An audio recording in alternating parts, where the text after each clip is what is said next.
Hello दोस्तों, आप सबका स्वागत है आपके अपने चैनल सिंधराम क्लास में। और आज हम फिर आप सबके लिए एक नया वैकेंसी लेकर आए हैं जिसके बारे में हम विस्तार से आगे अध्ययन करेंगे। तो आप वीडियो को बिना स्किप करें, शुरू से लेकर अंत तक देखिए ताकि आप सबको इसके बारे में संपूर्ण जानकारी मिल सके।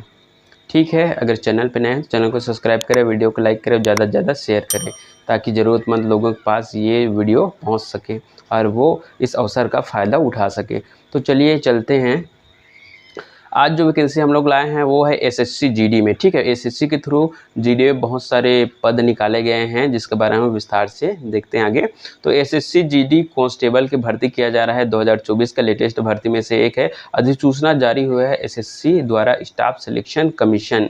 ठीक है, तो कर्मचारी चयन आयोग एसएससी ने जनरल ड्यूटी जीडी कांस्टेबल के कुल 39,481 पदों पर भर्ती निकाला है। ठीक है, 39,481 पदों पर भर्ती निकाला है एसएससी ने। अब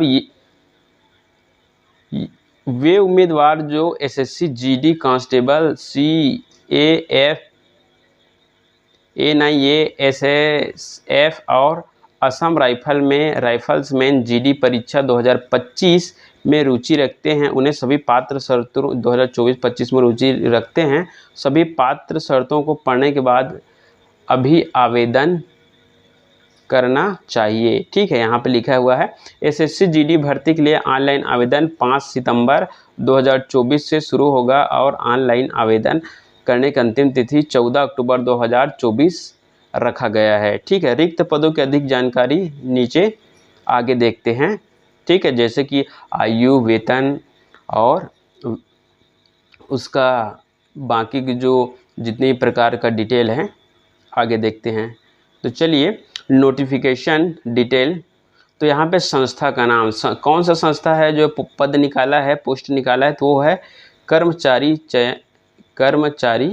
चयन आयोग। ठीक है, जिसको शॉर्ट में हम लोग एसएससी बोलते हैं। एसएससी का फुल फॉर्म ही रहता है स्टाफ सिलेक्शन कमीशन। हिंदी में बोलें तो कर्मचारी चयन आयोग है, सेंट्रल गवर्नमेंट का उपक्रम है, इसको आप खासा ध्यान रखें।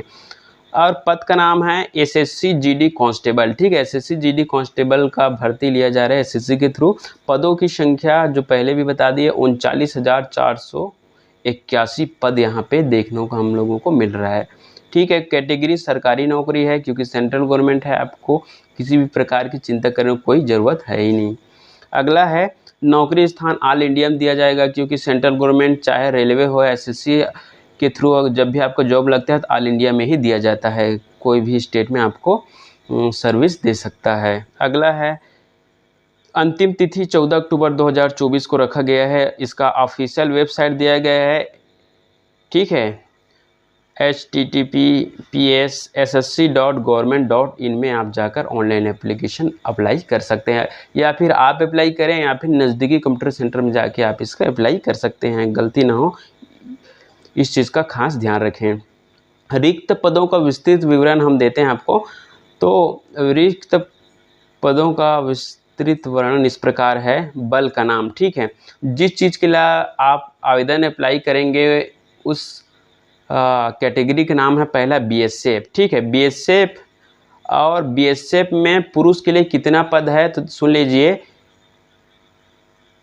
13,000। ठीक है, 13,306 पद बीएसएफ में पुरुष के लिए है और महिला के लिए है 2348 पद महिला के लिए है बीएसएफ में। ठीक है, कुल पद 15,654 होता है बीएसएफ में, जिसमें पुरुष और महिला में डिवाइड है। अगला है सीआईएसएफ। सीआईएसएफ में 6,430 पुरुष कैंडिडेट के लिए है पोस्ट और महिला के लिए 715 पद रखा गया है।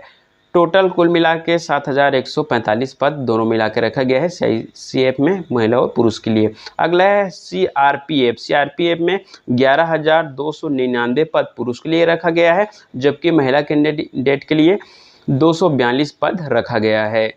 टोटल 11,541 पद रखा गया है महिला और पुरुष दोनों मिला के।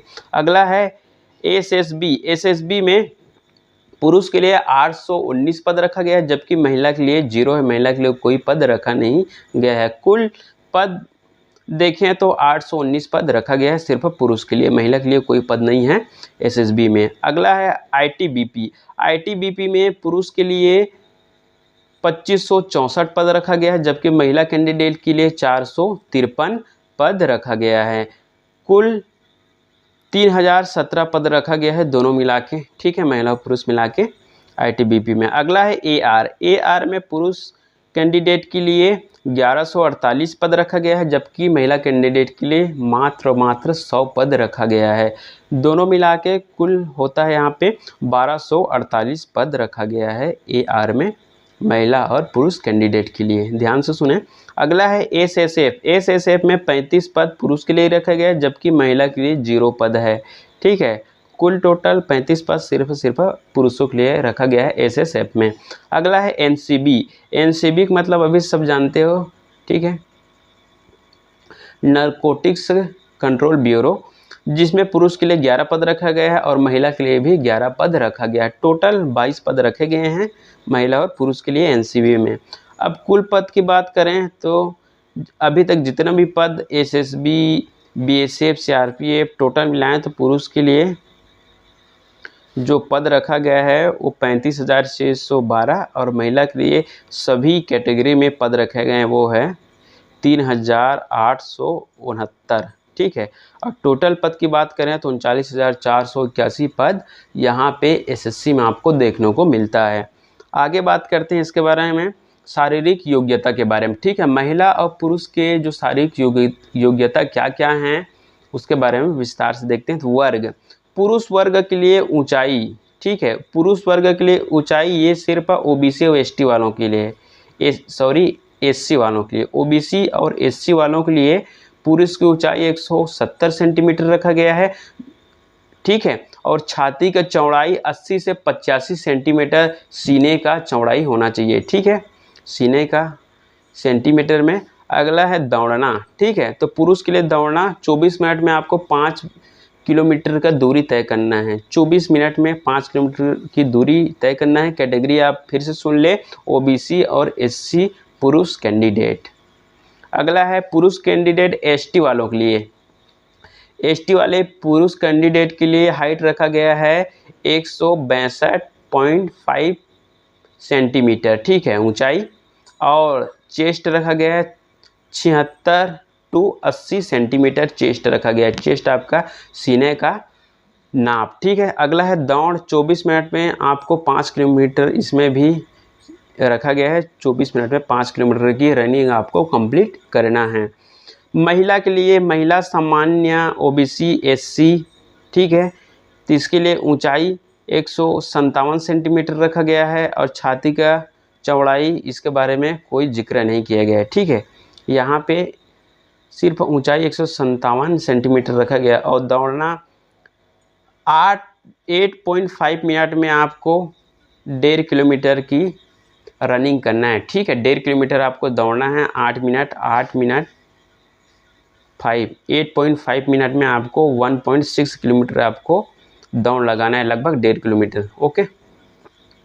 और अगला है, जैसे हम पहले में बताए थे ओबीसी एससी पुरुष वर्ग के लिए इसमें सामान्य भी है, तो आप इस चीज़ को इंक्लूड कर लेना। पुरुष सामान्य वर्ग के लिए ऊंचाई 170 मीटर, छाती 80 से 85 सेंटीमीटर, ठीक है, और दौड़ना 24 मिनट में 5 किलोमीटर सामान्य के लिए पुरुष वर्ग, ठीक है। अगला है महिला एसटी। महिला एसटी के लिए यहाँ पर रखा गया है ऊंचाई 150 सेंटीमीटर, जबकि छाती का चौड़ाई नहीं रखा गया है, ठीक है, इसमें महिलाओं का नहीं होगा, चाहे वो किसी भी कैटेगरी का हो। और यहाँ पे महिला एसटी के लिए 8.5 मिनट में, ठीक है, 8.5 मिनट में आपको 1.6 किलोमीटर रनिंग कंप्लीट करना है, ठीक है। समझ में आ गया सबको। आगे बढ़ते हैं हम लोग। शैक्षणिक योग्यता क्या रखा गया है, तो देखिए शैक्षणिक योग्यता आपका क्वालिफिकेशन क्या रखा गया है, तो आपका क्वालिफिकेशन यहाँ पर मात्र 10वीं पास रखा गया है, ठीक है। आपको 10th पास होना चाहिए और 10th पास किसी भी विश्वविद्यालय सरकारी बोर्ड से होना चाहिए। अगला है आयु सीमा, तो न्यूनतम आयु सीमा आपके 18 वर्ष रखा गया है, जबकि अधिकतम आयु सीमा आपके लिए 23 वर्ष रखा गया है। अगर आप लोग, ठीक है, अगर आप लोग SC ST श्रेणी के उम्मीदवार हैं, SC ST श्रेणी के उम्मीदवार हैं, तो आपको 5 साल आयु में छूट दिया जाएगा। जबकि अन्य पिछड़ा वर्ग हैं, OBC हैं, तो आपको 3 वर्ष का छूट दिया जाएगा। अगर आप एक्स सर्विसमैन हैं तो आपको 3 वर्ष की आयु में छूट दिया जाएगा, जो कि हर स्टेट गवर्नमेंट और सेंट्रल गवर्नमेंट में एक रिलैक्सेशन दिया जाता है। तो वही चीज़ आपको यहाँ पर भी देखने को मिल रहा है SSC में। अगला है आवेदन शुल्क की बात करें तो आवेदन शुल्क यहाँ पे देख सकते हैं, सामान्य OBC EWS के लिए यहाँ पे 100 रुपया का आवेदन शुल्क रखा गया है, जबकि ST SC के लिए कोई शुल्क नहीं रखा गया है। उसी प्रकार चाहे कोई भी कैटेगरी की महिला वर्ग हो, उसके लिए भी किसी भी प्रकार का फीस का प्रावधान नहीं रखा गया है। तो इस चीज़ का आप खास ध्यान रखें, महिलाओं के लिए कोई फीस नहीं है और SC ST के लिए भी कोई फीस नहीं रखा गया है। आगे बढ़ते हैं, सैलरी। मोस्ट इम्पोर्टेंट टॉपिक है सैलरी। हर कोई कैंडिडेट चाहता है कि उसका सैलरी कितना होगा, स्टार्टिंग में बाद में कितना होगा, हर किसी के जिज्ञासा रहता है। तो सैलरी के बारे में देखते हैं। सैलरी यहाँ पे आपका रखा गया है, स्टार्टिंग सैलरी 21,700 से आपका जैसे जैसे आपका इंक्रीमेंट सीनियरिटी बढ़ता जाएगा तो आपका सैलरी हो जाएगा 69,100 रुपया आपका सैलरी होगा। ठीक है, स्टार्टिंग सैलरी 21,700 से आपके बढ़ के सैलरी और बढ़ते क्रम में होगा और आपका सैलरी बढ़ेगा 69,100 रुपया। अब देखते हैं आवेदन की तिथि। तो आवेदन की अंतिम तिथि उम्मीदवारों से 14, यहाँ पे देख सकते हैं आवेदन की अंतिम तिथि 14 अक्टूबर 2024 रखा गया है। ठीक है, 14 अक्टूबर 2024। तो आप क्या करें कि समय रहते आप फॉर्म अप्लाई कर लें, बाद में दिक्कत भी हो जाता है। ठीक है, यहाँ पे गवर्नमेंट का वेबसाइट दिया गया है SSC के, ssc.com में आप जाकर आवेदन अप्लाई कर सकते हैं। अगर आपको इससे रिलेटेड कोई भी अगर जानकारी और किसी भी प्रकार के डाउट हो तो आप नीचे दिए गए कमेंट बॉक्स में कमेंट कर सकते हैं और हमारे चैनल को विशेष तौर पर लाइक करें, शेयर करें, क्योंकि वीडियो बनाने में बहुत मेहनत लगता है। तो इस बात का खास ध्यान रखें। Thank you very much.